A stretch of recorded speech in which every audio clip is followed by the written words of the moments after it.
अटकने वाली चीज या अटकने वाली चीज की बात नहीं कर रहे, हम बात कर रहे हैं चोकिंग की। और चोक होना होता है कि सांस के रास्ते में बैरूनी तौर से कोई चीज इस तरीके से आ जाए कि आदमी ना तो बोल सके, ना सांस ले सके और ना ही खा सके। तो हम ये कहते हैं कि इस आदमी को क्या लग गया है? फंदा लग गया है। ये फंदा लगता क्यों है? ये फंदा इसलिए लगता है कि हम मुंह से बोल भी सकते हैं और खा भी सकते हैं, हम नाक से सांस लेते हैं। हमारे दो रास्ते हैं, एक सांस का रास्ता और एक खुराक का रास्ता। ये दो रास्ते होते हैं। ये लग सपोज यहाँ पर मैं अगर आपको इशारे से समझाऊं, एक होता है एक वेंट पाइप, एक होता है फूड पाइप। ठीक, ये दोनों रास्ते यहाँ तक एक होते हैं, गले पर यहाँ पर एक होते हैं। यहाँ पर इनके ऊपर एक पर्दा मौजूद होता है जिसको एपिग्लॉटस कहते हैं। ये पर्दा दोनों रास्तों के ऊपर कवर होता है और दोनों रास्ते अलग हो जाते हैं। ऐसा मुमकिन है कि कोई आदमी बात कर रहा था और खा रहा था, तो खाने के कुछ जर्रे या पानी पीते हुए पानी के कुछ कतरे सांस के रास्ते की तरफ जाने की कोशिश करें, जाए नहीं, जाने की कोशिश करें। तो ये जो एपिग्लॉटस के जो ऊपर वाला हिस्सा है, ये हिस्सा उनको थोड़ा सा वो फ्लैप खुल जाए, वो पर्दा खुल जाए और अंदर की तरफ जाने की कोशिश करें। जब वो अंदर की तरफ जाने की कोशिश करते हैं तो हमारी बॉडी का नेचुरल मैकेनिज्म है, यहाँ के मसल जो पट्टे हैं वो एकदम से अकड़ जाते हैं। नेचुरल मैकेनिज्म अल्लाह ताला की तरफ से, क्योंकि एयर जो हमारी है, जो हमारे सांस का रास्ता है, वो किसी दूसरी चीज को एक्सेप्ट नहीं करता, तो ये पट्टे अकड़ जाते हैं कि कोई दूसरी चीजों की तरफ ना जाए। जब वो अकड़ते हैं तो लोगों को गले पर फंदा महसूस होता है कि उनका गले में कोई चीज अटक गई है और यहाँ पे बहुत ज्यादा दबाव, ये उसका साइन है। दूसरी चीज, बॉडी इंटरनल एक प्रेशर लगा रही होती है कि उस चीज को बाहर निकाला जाए। तो जब बॉडी प्रेशर लगा रही होती है तो लोगों के चेहरे की रंगत बहुत ज्यादा सुर्ख हो जाती है, आंखें बाहर निकलना शुरू हो जाती हैं और होंठों की रंगत ब्लू हो जाती है, नीली पड़ जाती है। इसको साइनोज्ड होना कहते हैं। और ये बात बच्चों में सबसे ज्यादा जल्दी होती है। ये क्यों हो सकती है? ये बाज़ दफा इन्फेक्शन की वजह से हो सकता है, एकदम से बात की, कोई खबर सुनी, झटका लगा, कोई इस तरह से भी हो सकता है। नॉर्मली भी हो सकता है कि सांस के रास्ते की तरफ जाए। अब ये चीज सांस के रास्ते में गई नहीं है, ये ऊपर यहाँ पर जो उसका जोड़ था उसके ऊपर थी। अब उसने नीचे जाने वाले थे, उसने पकड़ लिया। जब उसने पकड़ा तो फंदा लग गया, मसल भी अकड़े और ऊपर से वो चीज भी मौजूद है। तो एक टाइम आता है कि वो रास्ता बिल्कुल बंद हो जाता है। तो जब वो बंद हो जाता है तो आदमी बोल नहीं सकता, आदमी खांस नहीं सकता, आदमी सांस नहीं ले सकता। ये तीन इसकी निशानियां हैं। अगर ये निशानियां आपको मिलेंगी तो इसका मतलब है कि इस आदमी की सांस क्या हो गई है? बंद हो गई है और इसको फंदा लग गया। अब हमें क्या करना चाहिए जब किसी आदमी को फंदा लग जाए? एक चीज और भी है जो फंदा लगने के साथ है, जिसको अथरू लगना कहते हैं। इसमें फिश का कांटा भी हो सकता है। कांटा पार्शियल चोक में आता है। वही फंदा लगने से पहले वाली एक स्टेज होती है जिसको अथरू लगना कहते हैं, जिसमें आपको लगता है कि पानी का कुछ कतरा सांस के रास्ते की तरफ जाने वाला था, जोर से बंदा सांस लेता है और खांसता है और वो चीज ठीक हो जाती है। ये पार्शियल चोक नहीं है, ये फुल चोक है। अब इसका नुकसान एक ये भी है कि दूसरे आदमी को आदमी बता ही नहीं सकता, तो इसमें सेल्फ हेल्प की जरूरत पड़ेगी। ठीक हो गया जी। दूसरा आपने बात की कांटे वगैरह की, तो ये पार्शियल चोक में आता है, इसमें सांस नहीं रुकती। ये फूड पैसेज के अंदर वो कांटे या कोई चीज चली जाती है और वो उसको डैमेज कर रही होती है या लग रही होती है। तो इसमें यूनिवर्सल चारकोल्स इस्तेमाल किए जाते हैं या यूनिवर्सल एंटीडोट इस्तेमाल किए जाते हैं। जैसे डबल रोटी को लोग कहते हैं कि चबा के खाए, या सख्त रोटी को चबा के खाए तो उसके साथ वो नीचे उतर जाए, या नहीं हो रहा, ब्लड आना शुरू हो गया, कुछ नुकसान हो रहा है, तो आप उसको ट्रांसपोर्ट। अब इसकी मैनेजमेंट क्या करते हैं जब किसी आदमी को फंदा लग जाए? अगर आप देखें तो क्या करते हैं? थपकी देते हैं कमर पे, थपकी देते हैं पीछे से इसको, वही थपकी होगी। इसका एक मैनेजमेंट है और यही है, इसको बैक स्लैप बोला जाता है। लेकिन उसका एक तरीका है कि आप उस आदमी को गिरने के चांसेस ज्यादा हैं, ऐसा भी चांसेस हैं। ये एक ऐसी फर्स्ट एड है, ऐसी इमरजेंसी है जिसमें पहले एम्बुलेंस को कॉल नहीं किया जाता। इसमें आप फौरन रिस्पॉन्स करेंगे। अब एम्बुलेंस आएगी और रिस्पॉन्स करेगी तो इतना टाइम ही नहीं है उसके पास। विद इन मिनट्स ये कैजुअलिटी कोलैप्स हो सकती है कि सांस बंद हुई थी, अब वो गिर गया, बेहोश हो गया। तो जब बेहोश हो जाएगा तो फिर दोबारा कौन सा काम करोगे? जो सबसे पहले हमने किया था इसमें, सीपीआर। क्यों? क्योंकि इसका सांस चलना बंद हो गया था, अब वो बेहोश भी हो गया है। तो रेस्पिरेटरी अरेस्ट लीड हुआ है कार्डियक अरेस्ट को, कि उसका दिल भी चलना बंद हो गया है, सांस चलनी बंद हो गई। आप उसमें CPR करना, ठीक हो गया जी। अब अगर बेहोश नहीं हुआ तो आपको क्या करना है, एक कि आप उसको कुछ सपोर्ट दो, टेबल के साथ, चेयर के साथ, दीवार के साथ आगे की तरफ झुकाओ और सपोर्ट दो। नहीं है तो आप अपना हाथ इस तरीके से गुजार के रखो कि आपके हाथ से वो गिरे, ठीक। सपोर्ट करने के बाद उसको लीन फॉरवर्ड करो, आगे की तरफ झुकाओ, कोई एक वॉलंटियर 1 मिनट के लिए मैं करके दिखाऊं, कोई भी आ जाए। शुक्रिया। ये मैं आपको करके दिखाऊंगा साथ साथ ताकि आप समझ सकें। अगर इनको चोक होगा तो नॉर्मली लोगों ने क्या किया होता है, अपना गला पकड़ा होगा, ये नॉर्मल साइन है उसका। आप अपने दोनों पाँव में से जो पाँव आपको कंफर्टेबल है, इसके दोनों पाँव के दरमियान रखने के बाद ये वाला हाथ आपने यूं गुजारा, जो पावरफुल हैंड है वो खाली रखना, और इनको लीन फॉरवर्ड कर दिया, आगे की तरफ झुकाया। झुकाने के बाद ये जो शोल्डर ब्लेड हैं, दोनों कंधे हैं, इन कंधों के दरमियान जो ये वाली जगह है, इस जगह पर आपने जोर से मारना है 1, और इस तरह से आगे ले जाना है। मैं इनको जोर से भी इसलिए नहीं मार रहा हूँ कि इन्हें कुछ अटका हुआ नहीं है, जब किसी को कोई चीज चोक हो जाएगी तो आपको मारना पड़ेगा जोर से। 2, 3, 4 और 5। अब उसके बाद देखेंगे हम क्या वो चीज रिकवर हो गई है या नहीं। अच्छा, इसको रिकवर हो गई तो कैसे पता चलेगा, वो वॉमिट हो सकता है, वो चीज बाहर निकल सकती है, वो खांस सकता है, सांस बाहर हो जाएगी तो आपको पता चल जाएगा। हो सकता है वो नीचे की तरफ उतर जाए, छोटी थी, हो सकता है बाहर, तो इससे आपको पता चलेगा। अच्छा, मारते हुए हाथ को आगे लेके जाना है कि उधर स्टॉप कर देना आगे है? लेके जाना। अच्छा, ये होता क्या है, आप सर बहुत शुक्रिया, लेकिन 1 मिनट रुक जाएंगे, मैं फिर बुला लूंगा, बैठे जी। होता क्या है, यहाँ पर जब कोई चीज अटकती है तो आपने ये बात पढ़ी होगी कि जब किसी चीज को हिट मारा जाता है तो वो अपनी जगह पर वाइब्रेट करती है, उस जगह पर हरकत करती है। तो हमने क्या कहा था कि क्या चीज अकड़ी है यहाँ पर, यहाँ के पट्टे अकड़े ना, और ये पट्टे क्यों अकड़े हैं, क्योंकि उसने चीज को पकड़ लिया है। जब आप उस जगह पे मारेंगे तो वो चीज अपनी जगह पर वाइब्रेट करेगी, जब वो वाइब्रेट करेगी तो वो मसल रिलैक्स होंगे, वो अपनी जगह छोड़ेगी, और जब आप आगे की तरफ लेकर जा रहे हैं तो बॉडी भी प्रेशर लगा रही है और आप उसको डबल कर रहे हैं तो वो चीज जब इस तरीके से रिकवर नहीं होता पेशेंट, आपने 5 दफा मारा और देखा रिकवर नहीं हुआ, तो दूसरा तरीकेकार इस्तेमाल किया जाता है, उसको कहते हैं एब्डोमिनल थ्रस्ट। एब्डोमेन इस हिस्से को कहते हैं, यहाँ पर थ्रस्ट के जरिए आप जो काम करेंगे उसको एब्डोमिनल थ्रस्ट। एब्डोमिनल थ्रस्ट कैसे होता है कि आप अपने हाथ के अंगूठे को ऐसे बंद करते हैं, बंद करने के बाद ये वाला हिस्सा जहां पर वो हड्डी खत्म हुई थी ना स्टर्नम की, उससे नीचे और जो नाभ है, बेली बटन है, इससे ऊपर दरमियान में इसको रखना है। रखने के बाद इस हाथ को इसके ऊपर ऐसे रखना है, रखने के बाद इसको नीचे की तरफ दबाएंगे और छोड़ देंगे, फिर नीचे की तरफ दबाएंगे और छोड़ देंगे। ये भी कितनी दफा करेंगे? 5 दफा। सर एक दफा।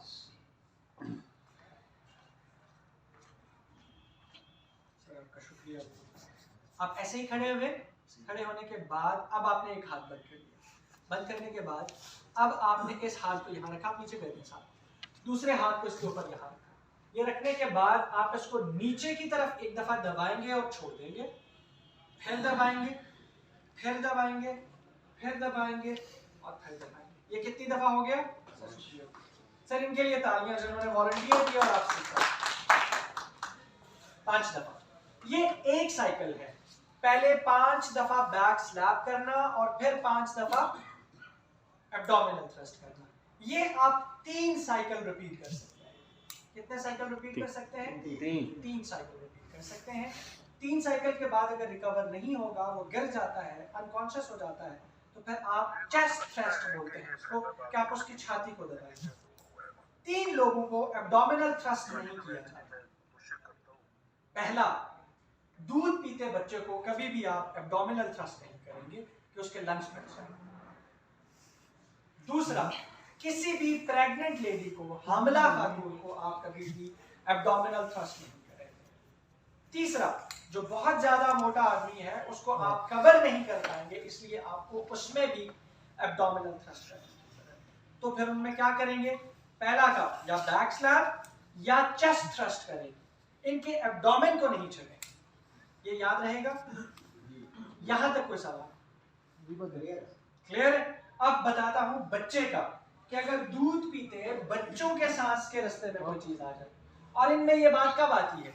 इवन के माएँ दूध पिलाती है, उनकी पोजीशन ठीक नहीं होती, ये गलत पोजीशन की वजह से भी उनके सांस के रास्ते में चला जाता है। और उनकी सांस बंद हो जाती है। अब इन बच्चों को आपने कैसे करना है, एब्डोमिनल थ्रस्ट या एब्डोमिनल थ्रस्ट तो बच्चों को करना ही नहीं था, बैक स्ट्रैप या चेस्ट।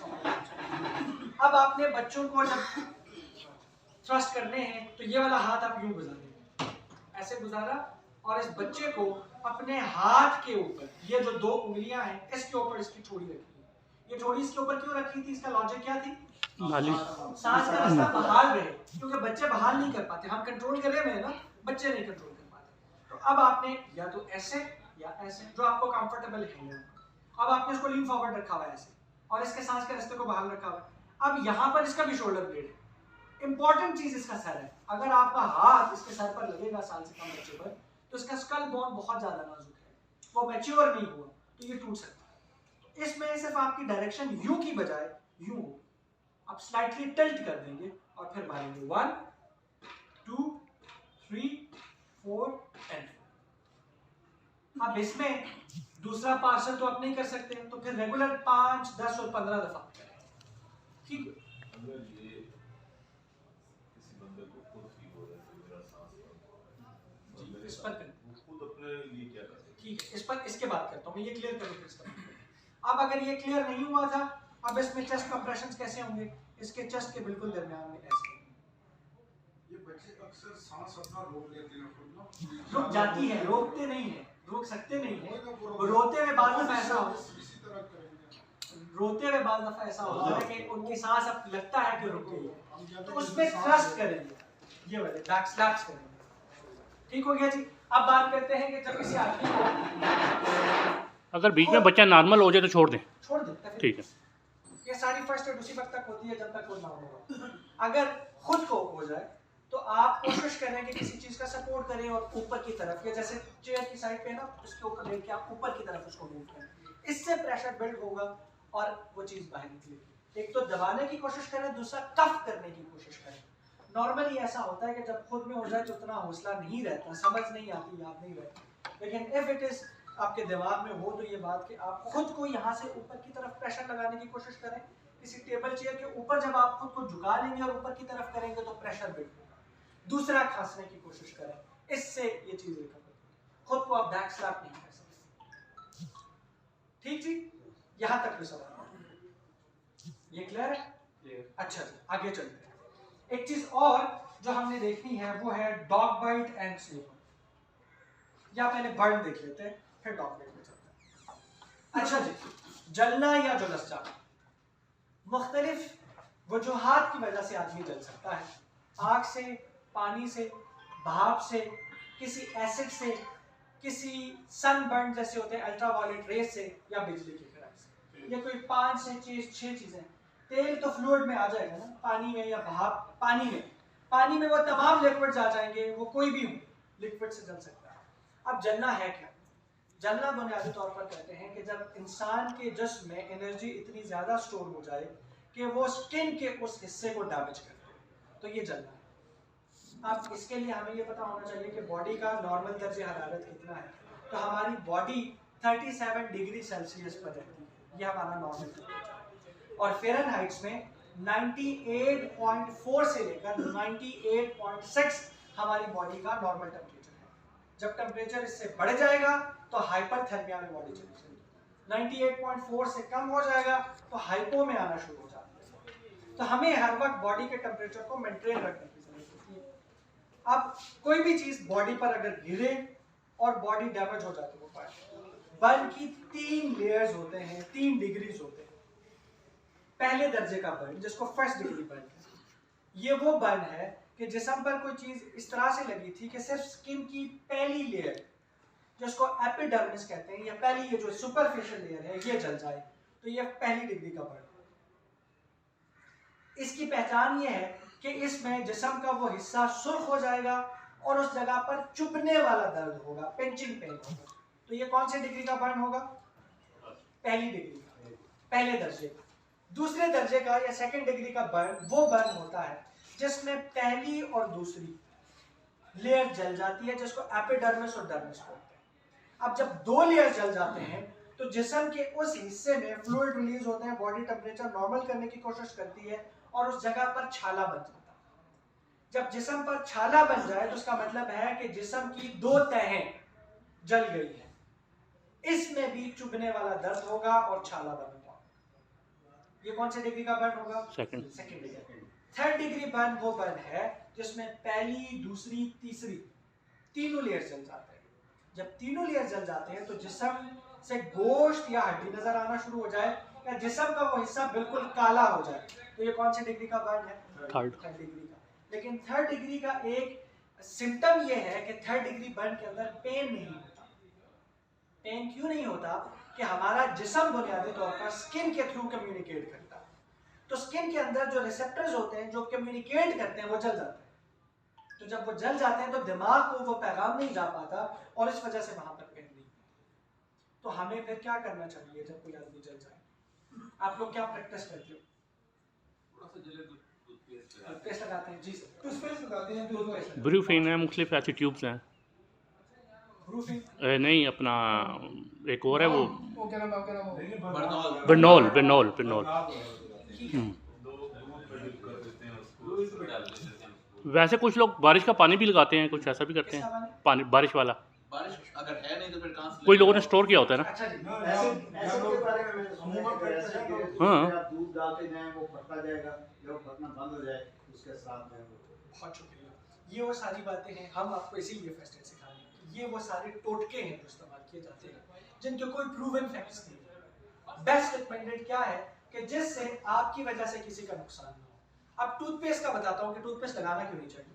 बुनियादी तौर पर जब हमारी जगह किसी जगह पर जलन होगी, वो जगह जल जाएगी, तो वहां पर एनर्जी स्टोर हो जाएगी। ऐसा ही है, अंदर स्टोर हुई है तो डैमेज हुई है ना स्किन। हम ऊपर से टूथपेस्ट लगा देते हैं, तो ये जो हमारे जिस्म से गर्मी निकलने का तरीका क्या है? बॉडी कंट्रोल कैसे करती है टेम्परेचर? मसाम से क्या निकल रहा होता है? पसीना निकल रहा होता है, और ये पसीना बॉडी के टेम्परेचर को कंट्रोल कर रहा होता है। ये बॉडी का नेचुरल मैकेनिज्म है। हम उस नेचुरल मैकेनिज्म को बंद कर देते हैं, हम उसके ऊपर टूथपेस्ट लगा देते हैं। जब टूथपेस्ट लगाते हैं तो वो मसाम बंद हो जाता है। जब वो मसाम बंद होते हैं तो एनर्जी ज्यादा देर रहनी चाहिए या कम देर रहनी चाहिए? कम। बंद कर देते हैं तो एनर्जी अंदर कितनी देर अंदर जब तक वो लगी रहेगी वो अंदर रहेगी। तो इसका मतलब है कि हमने एक प्रोसेस को स्टॉप कर दिया है। तो इससे फायदा हुआ कि नुकसान हुआ? नुकसान। दूसरा, लोगों को इस तरह की चीज जैसे बर्नॉल भी सिर्फ बर्न्स का इस्तेमाल के लिए बर्नॉल नहीं होता, बर्नॉल एंटीसेप्टिक है, वो बाद में इस्तेमाल होने वाली चीज है। तो जब हम ये वाली कोई चीज इस तरीके की लगा देते हैं तो इससे हो सकता है किसी के जिस्म एलर्जिक हो, लोगों को स्किन एलर्जिक रिएक्शन हो। तो हम फर्स्ट एड आपको सिखाते हैं इसलिए कि आपकी वजह से नुकसान ना हो, तो आपको ये इस्तेमाल नहीं करना चाहिए। तो फिर क्या कर सकते हैं? ये इसका एक मैनेजमेंट है। ये दिखने में बहुत नॉर्मल है, लेकिन one of the most effective जो तरीकेकार है कि आप जिस्म के उस हिस्से पर चलता हुआ पानी गिराएं, रनिंग टैप वाटर के नीचे रखें। जब रनिंग टैप वाटर के नीचे रखेंगे वो पानी उस जगह पर गिरता जाएगा, गिरता जाएगा, गिरता जाएगा, तो वहां से एनर्जी रिलीज होती जाएगी। बॉडी का टेम्परेचर ग्रेजुअली डिक्रीज होकर नॉर्मल टेम्परेचर। और पानी डालने से कोई भी नुकसान नहीं होता। आप सेकंड डिग्री या थर्ड डिग्री का बर्न है और आप पानी डायरेक्ट डालते हैं और उससे आपको लगता है कि खून या गोश्त निकल रहा है, तो आप डायरेक्ट पानी ना डालें, आप उस जगह के ऊपर कपड़ा डालें और तिरछा करके पानी डालें। ये तरीकेकार इस्तेमाल करना है। अब बर्न्स में ये पॉसिबिलिटी है कि जब कोई हिस्सा जल जाता है तो वहां पर इन्फेक्शन के चांसेस बढ़ जाते हैं। तो इन्फेक्शन से बचाने के लिए उस जगह को सिर्फ कवर करें, कोई टाइट पट्टी ना करें, चपकाए नहीं, बल्कि सिर्फ कवर करें। कवर करने के बाद वो हिस्सा अगर नीचे की तरफ लटका हुआ होगा तो खून का फ्लो उस तरफ ज्यादा हो जाएगा, फरावानी उस तरफ खून की ज्यादा हो जाएगी। जब वो ज्यादा होगी तो वो हिस्सा सूज जाएगा। तो स्वेलिंग से बचाने के लिए आप उसको एलिवेट रखें, थोड़ा सा ऊपर की तरफ रखें, ताकि उस तरफ खून की फरावानी कम हो जाए और उस तरफ स्वेलिंग ना हो और स्ट्रेट अवे ट्रांसपोर्ट हो। याद रहेगा। एसिड्स में आपने जैसे एसिड मार्केट में डाइल्यूटेड अवेलेबल होता है, कंसंट्रेटेड एक सिर्फ H2SO4 है जिस पर पानी डाला जाए तो उससे आग बढ़ती है, और तो वो डाइल्यूटेड होता है। तो डाइल्यूटेड में आप पानी डालते जाएंगे तो उसकी एफिशिएंसी और ज्यादा कम होगी और ज्यादा कम होगी, तो उससे पानी से भी कोई नुकसान नहीं। ठीक। हाँ, एक चीज है जिसमें पानी आप इस्तेमाल नहीं करते, वो है केमिकल पाउडर्स। जब वो पाउडर फॉर्म में बॉडी पर लगा था, जैसे कास्टिक सोडा है, तो जब वो लगेगा तो इसमें क्या होता है कि वो जल जाता है ना, वो हिस्सा। अब आप पानी डालते हैं तो वो और फैलता है। तो इस पे आपने क्या करना है, ब्रश ऑफ, उस जगह को ब्रश के साथ साफ करो, कवर करो एग्जॉस्ट को। हर जगह पर जो बर्न सेंटर होते हैं वहां पर पहले बॉडी को शावर करके कंट्रोल किया। ठीक, दूसरे पर चलते हैं। दूसरा बर्न का तरीका ये है कि लोग किसी आदमी को आग पकड़ ले तो क्या करना चाहिए। हम नॉर्मली क्या प्रैक्टिस इस्तेमाल करते हैं कि आदमी को कंबल डाल देते हैं, कंबल चादर है, केस कंबल चादर चिपकते नहीं, केस केस होता है ना, जो चिपकते मट्टी को ला रहा कंबल तो चिपकते हैं। चिपकता है ना। कंबल में नायलॉन होता है, तो जब लोग कंबल डालते हैं तो वो बॉडी के साथ चिपकता है, तो फायदे की बजाय नुकसान ज्यादा हो जाता है। तो हमें ये चाहिए कि फिर उसको यूज ना करें। हाँ, अगर आप जिस जगह पर हैं वहां पर 5 ब्लैंकेट्स हैं तो 5 ब्लैंकेट इस्तेमाल कर सकते हैं, या पटसन का कपड़ा जैसे बोरी का कपड़ा होता है वो आग नहीं पकड़ता, वो डाल सकते हैं, नॉर्मली अवेलेबल है। तो बेस्ट प्रैक्टिस क्या है, क्या करनी चाहिए। एक है, जिस आदमी को आग लगी उसको रोको, वो भागे नहीं। वो भागे, क्योंकि आग 3 चीजों से मिलकर चलती है, हवा, ईंधन, हवा और फ्यूल, इग्निशन। इनमें से किसी एक को अगर निकाल देना तो वो बुझ जाती है। तो हमें सबसे पहले उसको रोकना है। जब आप रोकेंगे, रोकने के बाद उसको गिरा दें। रोकेंगे कैसे? किसी भी तरीके से आप जब कोई चीज मार के, कोई आगे चीज रख के, या उसको बोल के कि आप गिर जाओ नीचे, रोल होगे तो आग जल्दी बुझ जाएगी, इस तरीके से पैनिक क्रिएट खुद नहीं करनी। नॉर्मली जब लोगों को आग लगती है तो वो भाग रहा होता है तो बाकी लोग भी भाग रहे हैं, तो आपने पैनिक करना। किसी सपोर्ट के साथ आप गिरा सकते हो, कोई चीज आगे डाल दो कि उससे वो गिर जाए, या उसको बोलो, कम्युनिकेट करो बेस्ट तरीके से कि स्टॉप करो, धक्का दे सकते हो, स्टॉप करो, ड्रॉप करो, नीचे गिराओ। जब एक दफा गिरा दोगे ना तो रोल वो खुद होना शुरू हो जाएगा। स्टॉप, ड्रॉप एंड रोल, ये 3 काम करो। जब वो रोल करेगा, नीचे ड्रॉप होगा, तो जो हिस्सा जमीन पर लगेगा वहां पर ऑक्सीजन सप्लाई रुक जाएगी। जब ऑक्सीजन सप्लाई रुक गई तो उसका मतलब है कि फ्लो रुक गया, टूट गया, तो आग बुझ जाएगी। तो रोल करो, रोल करने के बाद इस बॉडी पर डायरेक्टली पानी नहीं डालना। इस पर पानी क्यों नहीं डालना? जब उसकी बॉडी को आग ने पकड़ा था वो हाइपरथर्मिया में, टेम्परेचर बढ़ गया था। आपने जब उसको रोल किया और फिर पानी डाला तो वो हाइपोथर्मिया में कम हो गया बॉडी का। तो इसको स्टॉप, ड्रॉप एंड रोल करने के बाद इसकी बॉडी को कवर करो, चादर में, कपड़े में कवर करने के बाद स्ट्रेट अवे ट्रांसपोर्ट। सो फार सो गुड जी, यहाँ तक कोई सवाल? बस इसके बाद आखिरी टॉपिक करते हैं आराम, और वो बड़ा इंपॉर्टेंट है, dog bite and snake bite. Dog bite क्या है? कुत्ते का काट, और कुत्ते के काटने में ऐसा क्या होता है? टीके लगते हैं। टीकों से पहले, हाँ सब इससे पहले इसको पढ़े बगैर नॉर्मल प्रैक्टिस क्या है कि कुत्ते के काटने से क्या होता है? यस, कुत्तों में, कुत्तों के थूक के अंदर एक वायरस हो सकता है जिसको रेबीज कहते हैं। ये जरूरी नहीं है कि किसी पागल कुत्ते में हो, ये आम स्ट्रे डॉग में भी हो सकता है। इवन के वैक्सीनेटेड पेट से भी रेबीज रिपोर्ट हुआ है। अच्छा, ठीक जी। अब रेबीज है क्या? रेबीज एक ऐसा वायरस है जो नर्व्स के थ्रू ट्रैवल करता है। किसके थ्रू ट्रैवल करेगा? नर्व्स, आसाम से बोलिए। यस,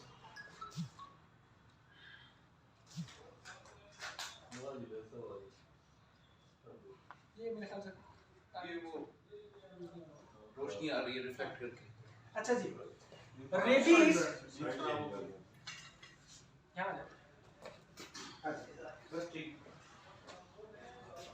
रेबीज कहाँ होगा जी? कुत्ते के थूक के। और मैंने ये पहले बोला कि ये जरूरी नहीं है कि किसी पागल कुत्ते में रेबीज हो, लेकिन ये भी जरूरी है कि कुत्ता पागल और उसमें रेबीज हो। ये कुत्ते में ही होगा या बिल्ली में या किसी न्योने में? बाकियों में भी है, लेकिन ज्यादा रिपोर्टेड वो है ना, तो इसलिए हम पहले कुत्ते की बात करें। ये होता किस किस में? घोड़ों में, बिल्लियों में, कुत्तों में, नेवलों में, चमगादड़ों में और फॉक्सेस, लूमड़ियों में। ये गाय वगैरह में भी होते हैं, नहीं उनकी जो भूख आ रही होती है। नहीं, उसमें नहीं है। हाँ, अगर कोई रेबीज वाला पेट उन्हें काट जाए तो उनमें हो सकता है। ठीक, नॉर्मली जो राल में टपक रही होती है वो तो उसमें फिर इंसान में भी ट्रांसमिट हो जाता है। ट्रांसमिट हो जाता है। हम तो उसी पर बात करेंगे ना। अभी कुत्ते में एक रेबीज है। ये रेबीज करता है, फंक्शन कैसे करता है? ये बेसिकली एक न्यूरोनिक डिजीज है, न्यूरोनिक है। कि बॉडी पूरी से ट्रैवल करेगा, बॉडी में कुछ नहीं करेगा, जो ही दिमाग में पहुंचेगा दिमाग को डैमेज करना चाहिए। नॉर्मली एक रिसर्च के मुताबिक पर डे रेबीज वायरस अगर बॉडी में किसी जगह कुत्ता काटे और उसमें रेबीज चला गया तो पर डे वो 12 से 24 मिलीमीटर ट्रैवल करता है। इतना स्लो सफर है उसका। ये स्लो इसलिए है क्योंकि ये नर्व्स के थ्रू ट्रैवल करता है, और ये वो वाहिद ऐसा वायरस है जिसका इंक्यूबेशन पीरियड 10 इयर्स है, कि वो बॉडी में 10 साल तक रहता है।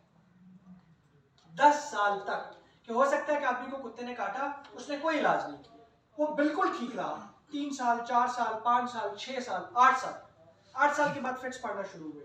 जब हिस्ट्री ली तो पता चला इसको कुत्ते ने काटा। सही है जी। तो ये इंक्यूबेशन बॉडी में जिंदा रहता है। जैसे कोरोना था तो इसका इंक्यूबेशन पीरियड कितना था? 48 आवर्स, 36 आवर्स, 24 आवर्स, कहां पर, जिस जगह पर होता था, और उसके बाद बॉडी में कितने अरसा रहता था? 14 डेज। इसका इंक्यूबेशन पीरियड है, इसके बाद वो खत्म हो जाता है। लेकिन रेबीज 10 साल तक बॉडी में रह सकता है। ठीक। अब उस 10 साल के अंदर अगर वो दिमाग में पहुंच गया तो इसका कोई इलाज नहीं है। रेबीज की वजह से सबसे खतरनाक मौत, क्योंकि वो ब्रेन डैमेज करते हैं। ठीक। लेकिन ये जरूरी भी नहीं है कि हर एक कुत्ते में रेबीज हो। ऐसा भी हो सकता है कि वैक्सीनेटेड पेट में, तो इसके लिए कोई जरूरी नहीं है कि जिसकी राल टपक रही होगी, जिसकी दुम सीधी होगी तो उस कुत्ते में रेबीज होगा और बाकी में नहीं। हमारा ये काम ही नहीं। कुछ बोलते हैं ना लोग, ऐसा मैं सुनता रहता। तो हमारा ये कॉन्सेप्ट ही नहीं है कि किस में है किस में नहीं। हमने रिस्क नहीं लिया, तो कर क्या सकते हैं? इसके फर्स्ट एड मैनेजमेंट। इसका फर्स्ट एड मैनेजमेंट एक है, just wash wash wash wash, then wash again, wash again. साबुन के साथ झाग बनाएं, डेटोल के साथ, एंटीसेप्टिक के साथ, बहुत अच्छे तरीके से उसको मल के दें। आप जितना अच्छे तरीके से धोएंगे, इन्फेक्शन कैरी करने के चांसेस इतने कम हो जाएंगे। क्यों? क्योंकि उस थूक में वो रेबीज है और उसने स्लोली नर्व्स के थ्रू ट्रैवल किया। तो आप जितने अच्छे तरीके से वॉश करेंगे, इन्फेक्शन के चांसेस इतने कम। वॉश करने के बाद अगर उस जगह पर ब्लीड होता है तो पट्टी करके खून को। तीसरा काम, straight away transport to hospital करें। इसने वैक्सीनेशन करानी है हर हाल में, और उस वैक्सीनेशन को कहते हैं एंटी रेबीज वैक्सीनेशन। ये पहले 14 टीके नाक में लगते थे, अब सिर्फ 5 इंजेक्शन लगते हैं, और वो भी मसल गोश्त में। पहले दिन, तीसरे दिन, ये सब बूस्टर शॉट्स होते हैं इसके, जैसा कि कोरोना का बूस्टर शॉट अब आ गया। पहले दिन एक शॉट लगा, अब उसके बूस्टर लगेंगे, तीसरे दिन, 7वें दिन, 14वें दिन और 28वें दिन। 5 डोजेस की पर मुश्तमिल ये खुराक है जो उसको हर हाल में लेगी। अब जब ये वैक्सीनेट हो जाएगा तो इसका मतलब है कि इसकी बॉडी इम्यून हो गई है अगेंस्ट किसके? रेबीज। अब वो उसकी बॉडी में है भी, दिमाग में पहुंचने से पहले पहले आपने उसको क्योर कर लिया, अब वो उस पर इफेक्ट नहीं करेगा। लेकिन रेबीज की जो वैक्सीनेशन है with in a day, in 24 hours होनी चाहिए। उसी दिन में 24 घंटे के अंदर अंदर वैक्सीनेशन मस्ट है करानी। ठीक है जी, रेबीज क्लियर है? अगर मिस हो गई पहले दिन दूसरे दिन एज अर्ली एज पॉसिबल करना चाहिए, लेकिन बेस्ट रिकमेंडेड ये है। इट्स अप टू, ये तो पर नेचर डिपेंड करता है। और बहुत दफा लोग वो दम करवा के नमक खाते हैं, मिर्च डालते हैं, ब्ला ब्ला। बहुत दफा ऐसा होता है कि रेबीज होता ही नहीं है कुत्ते में, तो नहीं रिपोर्ट। बहुत दफा होता है, लेकिन वो सारा कुछ करने कराने के बाद कहते हैं वो जो पाल बताई थी ना वो नहीं की थी, तो इस वजह से। तो ये अगर रेबीज होगा तो वो रिपोर्ट होगा। ठीक है, आप इस पर अब बात करने वाला हूँ। टेटनस एक ऐसा वायरस है जो रोड पर बनता है, और रोड पर कब बनता है? ये फुजले से बनता है, जो घोड़ों के, खच्चरों के और इस तरह की चीजें, और उस पर जब वो ज्यादा मूवमेंट होती है तो उसमें एक वायरस बनता है, मौजूद होता है, जिसको टेटनस बोलते हैं। टेटनस का भी कोई इलाज नहीं है अगर किसी को हो जाए। टेटनस क्या करता है? मस्कुलर स्पैज़म कर देता है। तो जब लोगों को मस्कुलर स्पैज़म होता है तो लोगों की सांस बंद हो जाती है, उनके तमाम जो मसल्स है ना, आसाब काम करना छोड़ देते हैं। इस वजह से लोगों की मौत वाकई हो जाती है, और इसका फिलहाल तक कोई इलाज नहीं। तो इसका एक इंजेक्शन जो टीटी का होता है, वो अगर आप, वो कब कब लगवाना जरूरी है? उन जगहों पर जहां पर फुजला मौजूद हो, घोड़ों खच्चरों वगैरह का, और वहां पर मूवमेंट हो रही हो और उस रास्तों में कोई गिरा है, या रोड एक्सीडेंट्स में, रोड में वो मौजूद होता है। इस जगह पर रगड़ लगी है, ब्लड निकल आया है, रगड़ की वजह से, बॉडी कांटेक्ट की वजह से डैमेज हो गई है, तो उस सूरत हाल में एक ही शॉट लगता है, और ये शॉट 1 ईयर तक वैलिड होता है। और ये लोग नॉर्मली ब्रूफेन के साथ या डिक्लोरियान के साथ लगा देते हैं तो वो पेन भी कम हो जाता है, और उसकी वजह से अगर सिंगल लगवाते हैं तो बाज़ दफ़ा लोगों को बुखार आता है या बाजू वजनी सा रहता है। तो ये बेसिकली वैक्सीन है जिस वैक्सीन की वजह से लोगों को इम्यून किया जाता है। टेटनस भी अगर हो जाए तो उसका कोई इलाज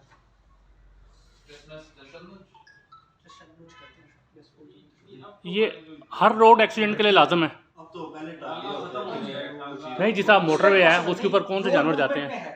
रोड मूवमेंट में जहाँ पर गाड़ियाँ चलती हैं, मोटरवे पे नहीं जाते। जहाँ पे गाड़ियाँ फिरती चलती हैं उस जगह पर टेटनस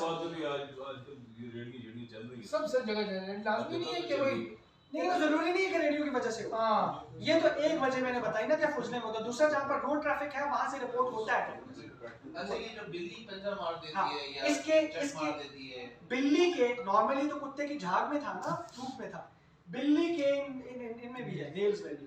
इधर से भी अगर आपको पंजा लगा था और ये डैमेज हो गया है स्किन, तो इसका मतलब है कि इससे रेबीज हो सकता है। नॉर्मली घर में चूहा बिल्लियाँ- अमूमन छोटे बच्चों चूहे। को काट चूहे में टाउन होता है, उसकी वैक्सीनेशन अलग होती है। उसकी चूहे में रेबीज नहीं होता, तो जानलेवा रेबीज बिल्ली का काटे तो टेटनस का टीका लगा। नहीं। बिल्ली काटने पर भी रेबीज का इंजेक्शन। तो इंसान काटे तो उसको नॉर्मली एक आदमी दूसरे को काटेगा तो कुछ नहीं होगा, बहुत दफा ऐसा होता है आप कुछ जहरीले होते हैं हैं और इससे बुखार वगैरह हो सकता है। ठीक है, हाँ कोई अगर जहरीला आदमी हो तो फिर लड़ाई झगड़े में काट सकता है। लेकिन नॉर्मली ये बात अभी तक रिपोर्ट नहीं हुई कि एक आदमी को कुत्ते ने काटा उसको रेबीज था, उस आदमी ने किसी दूसरे को आदमी को काटा उसको रेबीज हो। ये अभी तक रिपोर्ट नहीं हुई। ये जरूर रिपोर्ट हुआ है कि एनिमल पेट काटे और आदमी को। ठीक हो गया जी, so far so good। बस आखिरी टॉपिक और वो है स्नेक बाइट। ठीक है जी, स्नेक बाइट में क्या होता है?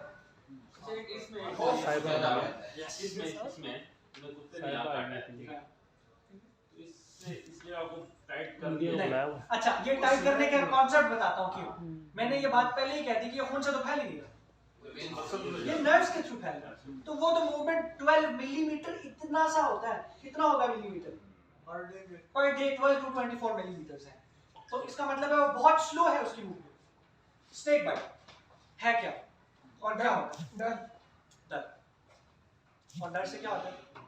मौत वाकई हो जाती है। आप लोग जर्नलिस्ट, आपने तो वो जरूर कॉलम पढ़ा होगा जो अमेरिका में डेथ सेंटेंस का पेशेंट था जिसको उन्होंने सांप दिखाकर सिर्फ उसे पिन्ने चुभोए और उसकी बॉडी से ट्रेसेस मिले हैं। जी, ये पावर है सोचने की।